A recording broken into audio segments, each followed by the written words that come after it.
con el auspicio de la Facultad de Economía y Negocios de la Universidad de Chile. Abrimos la mirada.cl, fen.uchile.cl.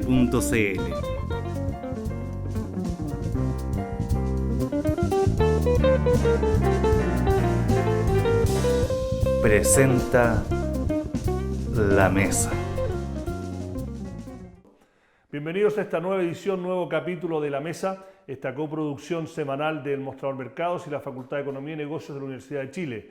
Venimos de vuelta ya en medio de enero y tenemos un invitado de lujo que no es primera vez.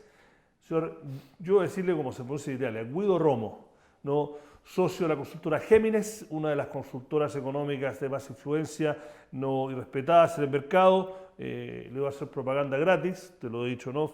Los informes que yo escribo para sus clientes, tanto en el tema económico como en el tema más político de mercado, son muy agudos, muy jugados, y aunque uno no esté de acuerdo, vale la pena leerlo. Nosotros los publicamos en el sitio, en las partes más relevantes, pero bueno, muchas gracias por venir. Feliz año también, señor Romo. Gracias, Iván, y gracias por la publicidad. No, si yo te lo he dicho, no, así que no que nos has hecho, digamos. Feliz año a ustedes también y encantado de estar acá. Bueno, señor Romo, su expertise es política, estudios de mercado, el sentimiento social, encuestas. ¿Y por qué lo traemos hoy? Porque está terminando, ya febrero, para nosotros termina el año en enero, está terminando un año en que, primer año de la presidenta, en que vino con un mandato para hacer reformas fuertes y no radicales, al menos la lectura que tenía la parte de la coalición de la nueva mayoría, enfrentó una desaceleración económica mucho más aguda a la esperada, una oposición interna más que de la alianza, ¿no? Sobre todo desde el punto tanto en la reforma tributaria como la reforma educacional que está en trámite, un empresariado, un sector privado con muchas críticas y muy escéptico de estas reformas, y una serie de escándalos del sector financiero que heredó las cascadas y al último año del caso Penta, que es político, económico, que ha creado un clima, ¿no? Y que se viene el segundo año. Entonces te voy a poner, ¿qué es lo que ha pasado y qué clima, cuánta es responsabilidad del gobierno, cuánta es responsabilidad de la sociedad en la cual estamos? Para seguir con tu analogía del clima, Sí. tenemos un gobierno que de alguna manera asumió en plena primavera y esperando un verano floreciente, con todos los elementos o indicadores en términos electorales a su favor, con un Congreso bastante favorable, con una votación del 62% casi histórica de la presidenta, donde parecía entonces que todas las condiciones desde ese punto de vista estaban dadas para que hiciese lo que en su programa había prometido. Hubo, por cierto, un tema económico que la golpeó más fuerte de lo que esperaba, que está teniendo su efecto, pero yo pienso que de alguna manera el gobierno, voy a decir todavía el gobierno, después quizás podamos focalizar más quiénes, ¿no?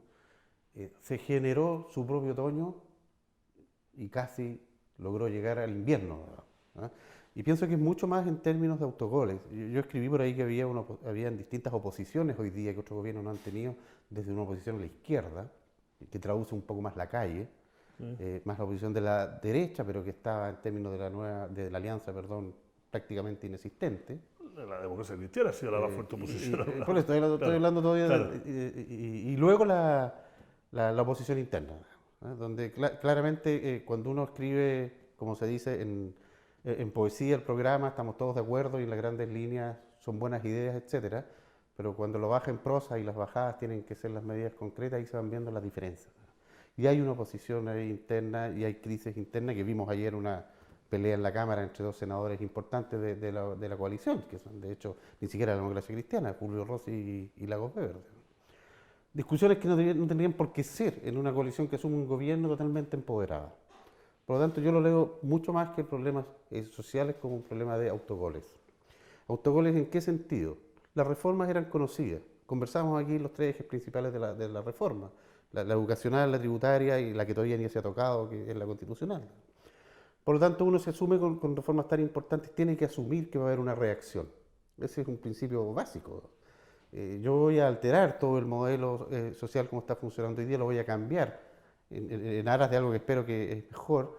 Tengo que asumir que va a ocurrir algo. Los incumbentes no se van a quedar tranquilos. Que van a haber costos. Que van a haber costos asumidos, ¿ya? Que van a haber posiciones encontradas y que va a haber gente que va a defender su posición con fuerza, con más fuerza de la habitual. Si yo además tomo este enfermo y lo opero de varias cosas al mismo tiempo, tengo inclusive más sectores que van a estar defendiendo sus propias posiciones.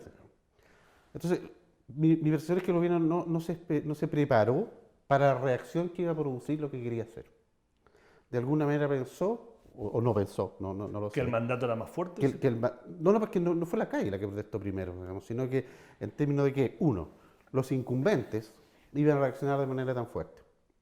Hablemos del empresariado, hablemos de los colegios particulares subvencionados, etc. No pensó que iba a tener esa reacción tan fuerte, y eso lo sorprendió. Pero primero y en primerísimo lugar, yo creo que fue pésimamente mal vendido. Si yo esa es la crítica que el empresariado, que el sector privado, tanto en off o no, nos dicen que uno de los problemas era cómo encaró la reforma tributaria Hacienda, que hay críticas personales. Sí, el empresariado está todo de acuerdo que había que hacer una reforma tributaria en su minuto. Yo no escuché prácticamente a nadie decir que no. Podrían estar de acuerdo en ciertos detalles técnicos, pero tú tienes que ir a presentar un cambio, que es un cambio sustantivo en la forma en que se relacionan los actores, de cierta manera. Tú tienes que ir a venderlo y explicarlo, no a imponerlo. Y mi impresión es que la actuación en ese sentido del Ejecutivo en el área encargada de esa reforma en específico fue francamente mala y que después ha intentado recomponer los rumbos, etcétera. Pero cuando partes algo tan complejo mal es muy difícil revertirlo. Entonces ahí hubo un grave problema de manejo y eso simplemente es tema de gobierno. Mi impresión es que la reacción del empresariado fue más fuerte de la que hubiese sido si la conducción hubiese sido distinta. ¿Qué dices tú del argumento que ha hecho el gobierno que dice que cuando uno tiene que, no lo dice así, pero para hacerlo en chileno simple, no, para hacer tortilla hay que romper huevos? Y el hecho que la presidenta puso su capital político, dijo acá tenemos que hacerlo y hay que romper huevos y yo estoy dispuesto a asumir el costo. Y que fuese cual fuese, iba a haber una reacción de las élites y los poderes fácticos en contra. ¿Tú crees que es un argumento válido? Yo creo que es válido. Yo creo que es válido en ese sentido. Reconozco que es importante que se hayan puesto en un año, un poco tiempo, unos pocos meses, tantos temas relevantes en la mesa, como se hablaba hace mucho tiempo. Es bueno que un país converse de esas cosas, pero sí pienso que quienes conducen esa conversación, quienes tienen la obligación de conducirla, que es el gobierno, no lo hizo bien. Y se compró costos excesivos, no los costos que el empresariado de alguna manera le iba a pasar, no la cuenta que le iba a pasar. Generó que le pasaran una cuenta más grande por un problema simplemente de conducción y manejo. Ustedes tienen entre sus clientes algunas de las instituciones más poderosas o más influyentes de Chile, y sin que nos cuente el secreto de sumario, usar términos legales, ¿no? ¿Qué escuchan ustedes de sus clientes? ¿Qué les pregunta? ¿Cuáles son sus inquietudes? Bueno, usar la expresión secreta del sumario es compleja en estas fechas. Bueno, pero reserva porque son clientes, pero en general. Sí, pero claramente el primer año, y voy a hablar del primer año, hubo mucha inquietud frente al tema de la reforma y el alcance que ellas iban a tener y el impacto que podían finalmente verse reflejado en sus números. Claramente hubo preocupación, primero teórica, ¿qué va a pasar? ¿Cómo lo van a hacer?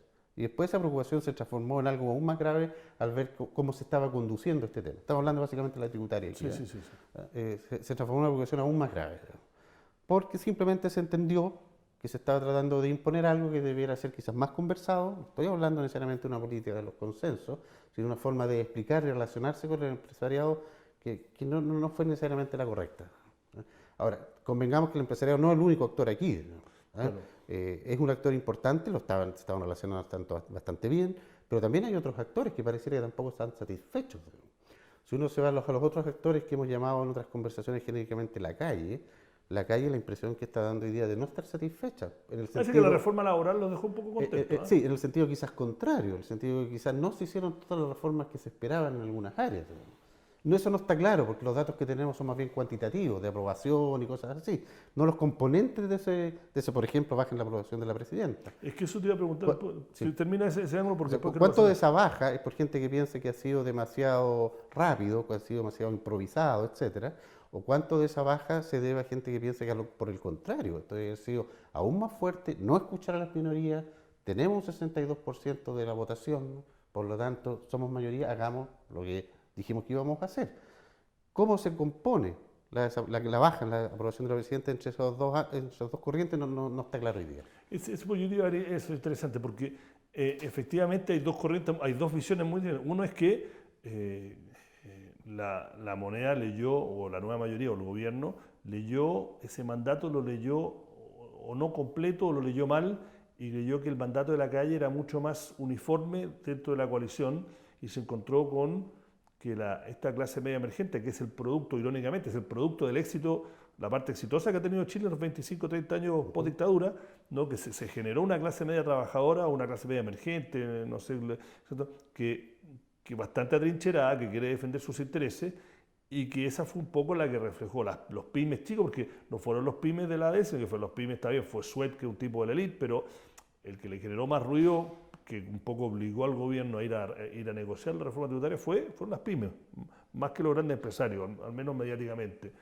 En la reforma educacional, la oposición no ha venido de la calle porque el Ministerio de Educación cooptaron bastante bien al movimiento estudiantil, ¿no? Ha venido de la clase media, los colegios los municipales subvencionados. Entonces, esa lectura no ha sido, como digo, tú estás constantemente viendo, sintiendo un pulso. ¿Cuál es más válida o todavía no se puede generar una conclusión al respecto? Yo no me atrevería a dar una conclusión. Yo creo que están ambos componentes, pero no tengo claro cuál es la medida o el peso de ambos componentes en la ecuación final. Sí creo que es totalmente cierto lo que tú dices. No hubo una lectura de llamémosle nueva clase media, que es un ente que nadie puede describir muy bien. De hecho, debe pasar muchos años antes que uno pudiese describir un segmento adecuadamente. Porque una primera generación. No existen los segmentos. Pero no hubo una buena lectura en ese sentido. No hubo una buena lectura de lo que ellos esperaban, no hubo una buena lectura de cuáles eran los ejes o las teclas que había que tocar para convocarlos. Y lo que también hubo transversalmente es una mala forma de explicar, voy a utilizar la palabra vender, aunque no me guste mucho, las reformas que se querían hacer en términos de la bajada. En términos idealistas estamos todos de acuerdo que la educación debería ser mejor, estamos todos de acuerdo que ojalá fuera gratuita, estamos todos de acuerdo en un montón de cosas, en cómo las vamos a hacer. Ese es el trabajo del Ejecutivo, explicar cómo lo va a hacer. Y tú no lo explicas bien, tú no puedes obligar a las personas, y menos a las familias, a involucrarse en proyectos que parecieran no están en la línea con los valores que tú tenías, digamos, en este minuto, o lo que tú quieres para tu familia. Y ahí hubo una contradicción, ahí no hubo una conversación.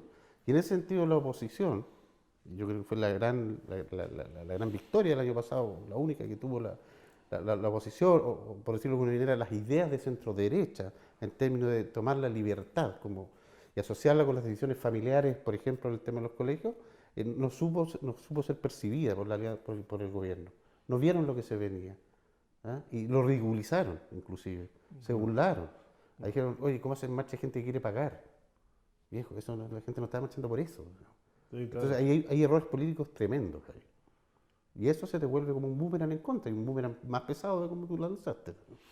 Expandiendo un poco más el tema que en general es el foco de este programa, que es más económico que político.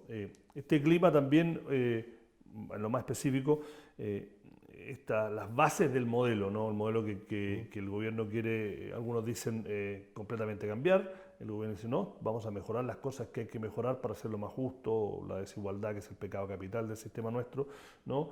Y no, la derecha que lo ve como que este es un modelo que le ha dado un éxito rotundo a Chile, es un milagro, y que tocarlo mucho no pone en peligro el crecimiento. Este modelo, con un empresariado que no tiene representación en el Congreso, porque con la derecha, la alianza está casi peor evaluada que el gobierno actual, y se gatillan una serie de escándalos del mercado de capitales del sector financiero. Muchos dicen que esto explotó con la Polar, después vino el caso Enersi, pero el año pasado fue muy fuerte el caso Cascada, se viene después que el caso Penta en los últimos 3 meses del año con las implicancias políticas de un gran grupo poderoso económico que está actuando como el banquero de un partido político, la UDI en este caso, y el tema de Juan Bilbao, que es una persona de la élite, y el caso de uso de información privilegiada.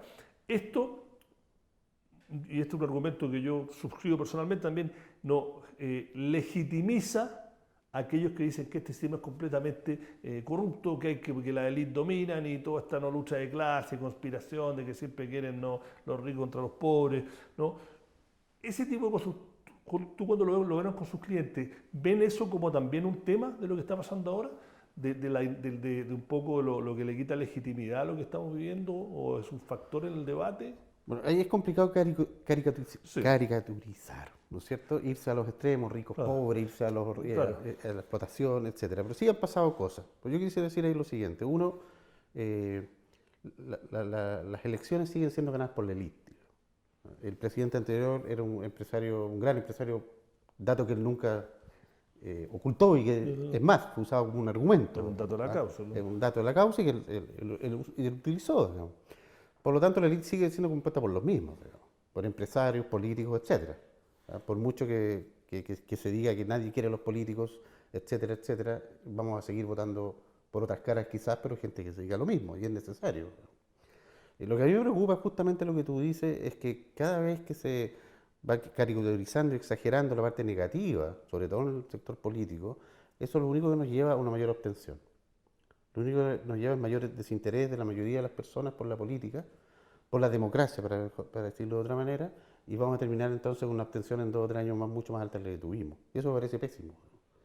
Por lo tanto, hay que siempre estar distinguiendo dentro de lo posible la baja del trigo en esto.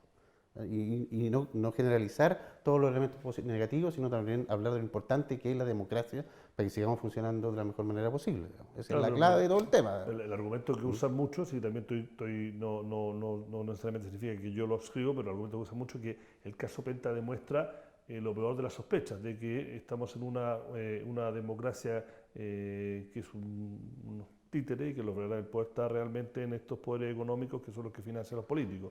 Sí, claro, por cierto, la gente puede pensar eso y pareciera que es así. Eso implica que hay que mejorar el sistema. Claro, pero eso yo lo digo, pues socava un poco la legitimidad del sistema que queremos defender. Pero claro que lo socava. Y lo que es importante ahí entonces, ¿quiénes tienen entonces también que de alguna manera hacer sentir su voz frente a esto? Los mismos empresarios. Es que a eso quería ir. O sea, ¿dónde están los pares? No bajan a la cancha. Si yo como empresario digo, esto está mal hecho y yo no estoy dispuesto a hacerlo en mi empresa y condeno esa práctica, ahí estoy en una línea correcta.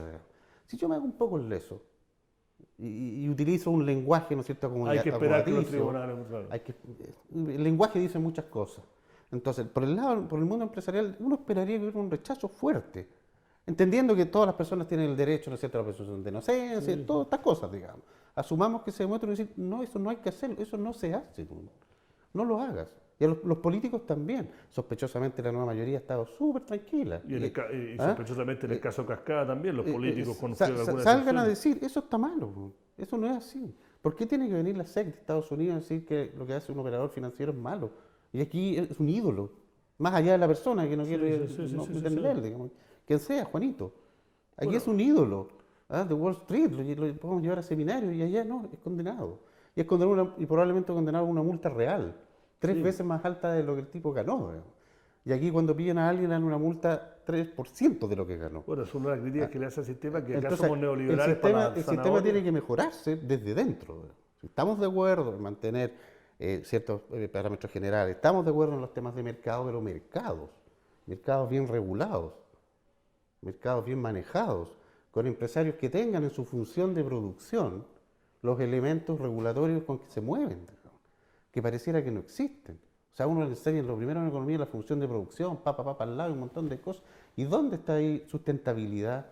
¿Dónde está ahí los temas de manejarse de acuerdo a las normas? Hay una serie de cosas que no son castigadas acá. Aquí es necesaria, a mi juicio, además de un mejoramiento de la capacidad de supervisión y monitoreo de nuestras instituciones, una sanción social de los pares. Si los pares siguen teniendo una moral distinta a la moral en el sentido de las normas que nos regulan, y sientes que están por sobre ellas, esto es imposible que cambie en ningún modelo. Es que es uno de los problemas que en ningún modelo, no importa el modelo que tú pongas. Claro, además que es un problema de Chile que la élite es muy homogénea. O sea, obviamente es menos que lo era hace 30 años, pero es muy homogéneo y la gente en Chile no le gusta enfrentamientos, lo dicen. A nosotros muchas veces nos dicen cosas en off que no quieren decir en on. Y bueno, nos queda poco tiempo, te quería hacer para terminar un poco cómo se viene la mano para este año. En el último informe de la consultora tú escribiste un poco lo que hablaste al principio, los autogoles del gobierno, la baja de la popularidad. En las últimas encuestas que salieron esta semana, o sea que hubo el rechazo a ella más o menos quedó igual, pero hubo una mejora de un par de puntos sobre sus reformas, ¿no? ¿Qué es lo que se viene este año? ¿Cómo ven ustedes el clima? Y justo un año que siguen las elecciones municipales, además. Sí, bueno, ¿Qué factor va a ser la desaceleración en eso? Yo pienso que van a ocurrir cosas que van a ayudar, probablemente la fuerte baja en el precio del petróleo es un buen salvavidas para el gobierno. Sí. ¿Ah? Pero insisto en que depende bastante del manejo de ellos. El manejo del gobierno es el que de alguna manera determina la agenda, especialmente en el tema de la presidenta. Yo no voy a comentar otras encuestas, por razones obvias, ¿no? Sí. Pero de alguna manera también pienso que se llegó al piso. Me parece difícil que la presidenta Bachelet baje aún más, ¿no? No lo creo. Creo que todo va a empezar a calmarse hacia arriba. Va a empezar, no demasiado probablemente, pero se va a empezar a mover hacia arriba. Y lo que yo esperaría, más bien, más que pronosticar, es que el gobierno, como yo había escrito ahí, aprenda de sus errores. Viejo. Si tenemos derecho a equivocarnos, viejo. Pero tienes que corregir esas cosas. Y si tenemos otras reformas importantes en camino, tenemos que desarrollar todavía, nos quedan 3 años a un gobierno, uno debiera decirse cómo lo hacemos, cómo explicamos esto bien, que no nos pase lo mismo que ya nos ocurrió. Y ahí hay un mensaje clave que va a ser el cambio de gabinete, que podría o no, eso va a depender de la presidenta, ser un punto de inflexión en esto y marcar, ¿no es cierto?, una nueva forma de encarar este gobierno. Yo pienso que de alguna manera aquí es muy difícil la decisión para ella, se necesitan algunas caras nuevas, pero también se necesita mucha experiencia política. Aquí los ministros clave, que son los que han detonado de alguna manera los ruidos, que son educación y hacienda, ¿qué es hoy día un cambio de gabinete de verdad? Siempre hemos dicho los cambios de gabinete. Bueno, siempre dice que el cambio de gabinete, si lo toca Hacienda o Interior. Los ministros políticos, al menos uno. Y el que toca la billetera, y el que toca la billetera. El resto vale. Y de educación, lo demás, está bien, pero son ajustes de gabinete. Entonces, ¿qué ha pasado aquí? Nunca se ha cambiado un ministro de Hacienda en democracia.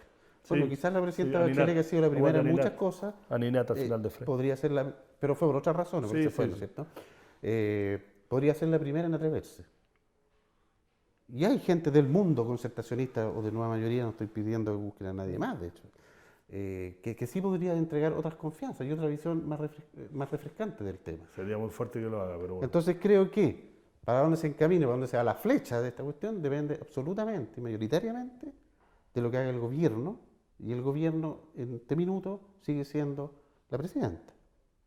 Y eso es claramente lo que tiene sobre sus hombros, que no se lo envidio. Y ahí te va a tener que parar, porque me pasé un poco, pero quiero decir, bueno, hemos llegado al final, podríamos hablar otra media hora, pero no tenemos tiempo.